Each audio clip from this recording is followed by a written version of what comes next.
জাতীয় জনগোষ্ঠীয় সংগ্ৰাম সমিতি মৰাণৰ উদ্যোগত মৰাণ অঞ্চলৰ বিভিন্ন সমস্যা সমাধানৰ উদ্দেশ্যে ৰাজহুৱা সভা অনুষ্ঠিত হয়। ডিব্ৰুগড় আৰু চৰাইদেউ জিলাৰ সীমামূৰীয়া ঐতিহাসিক বৃহত্তৰ মৰাণ অঞ্চলৰ বিভিন্ন সমস্যা সমাধানৰ উদ্দেশ্যে মৰাণত ৰাজহুৱা সভা, ৰাস্তা ঘাট, নলা নৰ্দমা, জাবৰ জোঁথৰ, যান জঁটকে আদি কৰি বিভিন্ন সমস্যাসমূহ সমাধানৰ বাবে মৰাণবাসী ৰাইজে দীৰ্ঘদিন ধৰি বিভিন্ন ধৰণৰ কাৰ্যসূচী গ্ৰহণ কৰি আহিছে যদিও সমস্যাসমূহ সমাধানৰ ক্ষেত্ৰত বিভাগীয় কৰ্তৃপক্ষ তথা জনপ্ৰতিনিধিসকলে বিশেষ ভূমিকা পালন কৰা পৰিলক্ষিত হোৱা নাই। সেয়েহে এই সমস্যাসমূহ সমাধানৰ উদ্দেশ্যে বুধবাৰে মন্দাকিনী হোটেলৰ সভাকক্ষত জাতীয় জনগোষ্ঠীয় সংগ্ৰাম সমিতি মৰাণৰ সভাপতি দেৱজিৎ গগৈৰ সভাপতিত্বত এখনি গুৰুত্বপূৰ্ণ সভা অনুষ্ঠিত হয়। সভাত সদৌ অসম আদিবাসী ছাত্ৰ সন্থাৰ দেৱে নোৰাং, সদৌ অসম টাই আহোম ছাত্ৰ সন্থা টাই আহোম যুৱ পৰিষদৰ ৰুদ্ৰসাগৰ বুঢ়াগোহাঁই, সদৌ অসম সোণোৱাল কছাৰী ছাত্ৰ সন্থাৰ বুধিন সোণোৱাল, দীপু সোণোৱাল, সদৌ অসম চুতীয়া ছাত্ৰ সন্থাৰ ক্ষীৰ শইকীয়া, গৰিয়া মৰিয়া দেখি জাতীয় পৰিষদৰ বুলবুল ৰহমান, জাহিৰ খান, জ্যেষ্ঠ নাগৰিক সূৰ্য বৰগোহাঁই, খগেন ভৰালী, অসীম বৰুৱা, আব্দুল ৰহমান, লেখিকা চুতীয়া আৰু কেইবাগৰাকী সমাজকৰ্মী উপস্থিত থাকে। জাতীয় জনগোষ্ঠীয় সংগ্ৰাম সমিতিৰ এখন ৰাজহুৱা সভা অনুষ্ঠিত হয়। এই সভাখনি আমি মৰাণৰ বিভিন্ন সমস্যাৰাজিৰ ওপৰত এই সভাখন অনুষ্ঠিত কৰোঁ আৰু মৰাণৰ বহুকেইজন বিশিষ্ট সমাজকৰ্মী, বিশিষ্ট ব্যৱসায়ীৰ লগতে বিভিন্ন দল সংগঠনৰ নেতৃত্ববৰ্গ এই সভাখনত উপস্থিত থাকে।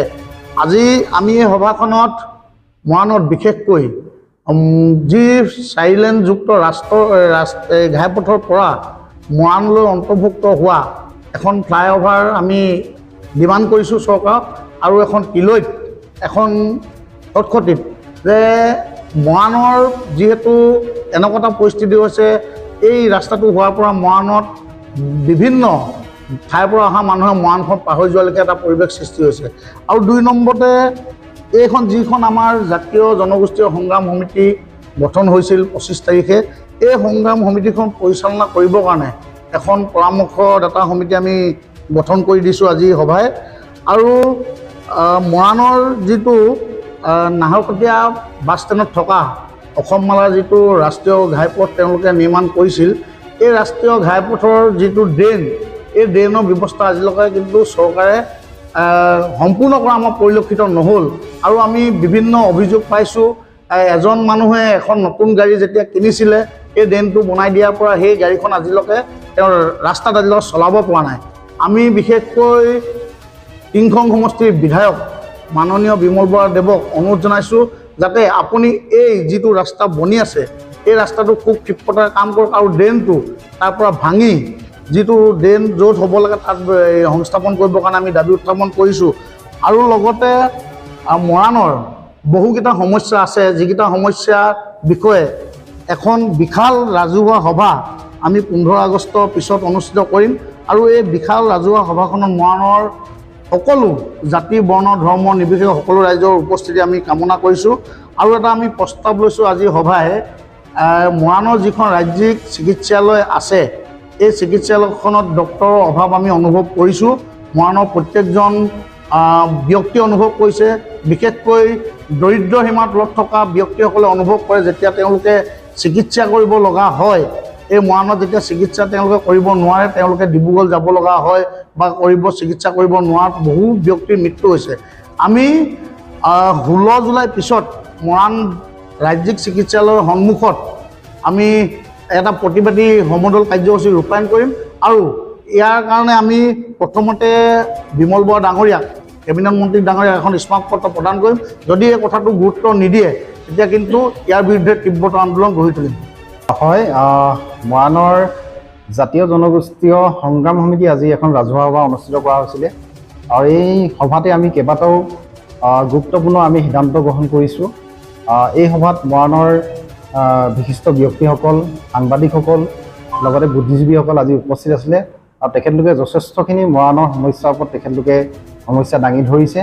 আমি আজি সংগ্ৰাম সমিতিয়ে কেইবাটাও প্ৰস্তাৱ গ্ৰহণ কৰিছোঁ। ইতিমধ্যে প্ৰথম কথাটো হ'ল যে ডিলিমিটেশ্যনত যি মৰাণ সমষ্টিটোৰ বিলুপ্তি ঘটিলে, তাৰ বাবে কিন্তু মৰাণৰ বাসিন্দা হিচাপে মৰাণৰ যিসকল বুদ্ধিজীৱী আছে, যিসকল পৰামৰ্শদাতা আজি আহিছিলে, তেখেতলোকে এই কথাটো গভীৰভাৱে অনুধাৱন কৰিছে আৰু তেখেতলোকে দাবী কৰিছে যে আহি থকা যি আমাৰ সৰ্বভাৰতীয় যিটো আমাৰ সমষ্টি এই পুনৰ নিৰ্ধাৰণ যিটো ব্যৱস্থা আহিব তাত যাতে মৰাণ সমষ্টিটো পুনৰ উদ্ধাৰ কৰিব লাগে বুলি আজি এখন সমিতি তৈয়াৰ কৰিবৰ বাবে সকলোৱে এটা প্ৰস্তাৱ গ্ৰহণ কৰিছে আৰু আমি আশা ৰাখিম যে মৰাণ সমষ্টিটো পুনৰ উদ্ধাৰ হওক আৰু মৰাণৰ যিটো সন্মান, মৰাণৰ যিটো গৰিমা, মৰাণক লৈ যিটো আমি অহংকাৰ কৰোঁ, সেই মৰাণৰ নামটো যাতে সদায় জিলিকি থাকে তাৰ বাবে আমি সকলোৱে ঐক্যবদ্ধ হৈছোঁ। আৰু ইয়াৰ লগতে আমাৰ কেইবাটাও সমস্যা আছে। যিহেতু মৰাণৰ যিখন আমাৰ দৈনিক বজাৰ, এই দৈনিক বজাৰখন আজি কেইদিনমান আগতে আমাৰ স্থানীয় বিধায়ক তথা কেবিনেট মন্ত্ৰী বিমল বৰা ডাঙৰীয়াই এটা খুব আদৰণীয় পদক্ষেপ লৈছে যে 25 কোটি টকাৰে পুনৰ দৈনিক বজাৰখন নিৰ্মাণ কৰাৰ কথা তেখেতে ঘোষণা কৰিছে। আমি আদৰণি জনাইছোঁ। কিন্তু এই কথাটো আমি এটা কথা ক'ব বিচাৰিছোঁ যে এই ঘোষণাটো আচলতে ঘোষণা হৈ থাকিব নালাগে। কাৰণ পূৰ্বতে মুখ্যমন্ত্ৰী তৰুণ গগৈদেৱেও এই দৈনিক বজাৰখন আধাখিলা কৰিছিলে। তাৰপিছত কিন্তু কম সংখ্যক নিৰ্মাণ হ'ল। তাত উচ্চ পৰ্যায়ে কিন্তু কোনো ধৰণৰ নিৰ্মাণ কাৰ্য আমি দেখিবলৈ নাপালোঁ। ব্যৱসায়ীসকলে হাইকোৰ্ট কৰিলে বা কি কৰিলে এইখিনি কথা আমি বিশেষ নাজানো। গতিকে চৰকাৰী যিহেতু আপোনালোকে বৰমূৰীয়া হয়, গতিকে আপোনালোকে কেনেধৰণে ব্যৱসায়ীসকলক বুজাই মেলি যাতে আমাৰ দৈনিক বজাৰখন নিৰ্মাণ কৰিব পাৰে তাৰ বাবে আমি সংগ্ৰাম সমিতিৰ তৰফৰ পৰা আমি আপোনালৈ অনুৰোধ জনাইছোঁ। আৰু সমান্তৰালভাৱে মৰাণৰ পৰা যিটো নাহৰকটীয়া যিটো অসমমালাৰ যিটো পথ নিৰ্মাণ হৈ আছে, এই পথটো আচলতে বিসংগতি আমি দেখিবলৈ পাইছোঁ। য'ত নেকি আপোনালোকৰ বিভাগীয় কৰ্তৃপক্ষই যিখিনি ড্ৰেইন নিৰ্মাণ কৰিছিলে, এই ড্ৰেইনখিনি আচলতে ৰাস্তাৰ সোঁমাজতে নিৰ্মাণ কৰা যেন আমি অনুভৱ হৈছে। আৰু যিধৰণে নিৰ্মাণ কৰিছে যথেষ্ট অসুবিধাৰ সন্মুখীন হৈছে। আমি দাবী জনাইছোঁ যে প্ৰশাসনক তথা বিভাগীয় কৰ্তৃপক্ষক আমি দাবী জনাইছোঁ যে এই ড্ৰেইনবিলাক অতি সোনকালে ভাঙি দিবৰ বাবে ব্যৱস্থা গ্ৰহণ কৰক। আমি সংগ্ৰাম সমিতিৰ তৰফৰ পৰা আমি দাবী জনাইছোঁ। সমান্তৰালভাৱে মৰাণ কলেজৰ 70 লাখ টকীয়া যিটো বিত্ত খেলিমেলি, এই বিত্ত খেলিমেলি লৈ আজি কেইদিনমানৰ পূৰ্বে বিভাগীয় আমাৰ বিষয়াসকলৰ কলেজ কৰ্তৃপক্ষ আৰু আমাৰ স্থানীয় বিধায়ক তথা কেবিনেট মন্ত্ৰী যোগেন মোহন ডাঙৰীয়া পৃষ্ঠপোষত এটা আলোচনা হৈছিলে যে এই 70 লাখ টকা আচলতে বিত্ত খেলিমেলিত সঁচাকৈ হৈছে নাই হোৱা এই কথাখিনি আমি জানিব বিচাৰিছিলোঁ। আচলতে আমি সেই সভাত আমি জানিব পাৰিছোঁ যে ইয়াত নিশ্চিতভাৱে বিত্ত খেলিমেলি হৈছে। তাৰ বাবে আচলতে মৰাণ কলেজৰ যিটো স্বীকৃতি, এই স্বীকৃতি বাতিল হোৱাৰ পৰ্যায়লৈ ইতিমধ্যে গৈছে।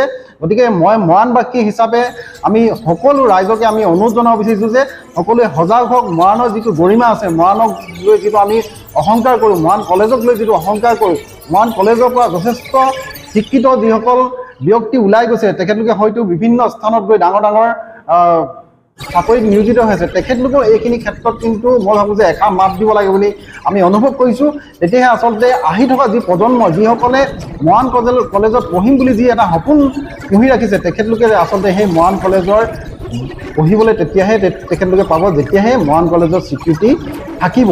গতিকে এই 70 লাখ টকাৰ যিটো কেলেংকাৰী, যিসকল ইয়াত জড়িত হৈ আছে, 70 লাখ টকাৰ কেলেংকাৰী যিসকল জড়িত হৈ আছে, যিসকল দোষী, তেখেতলোকক উচিত শাস্তি প্ৰদান কৰিবলৈ আমি বিভাগীয় কৰ্তৃপক্ষক আমি অনুৰোধ জনাম।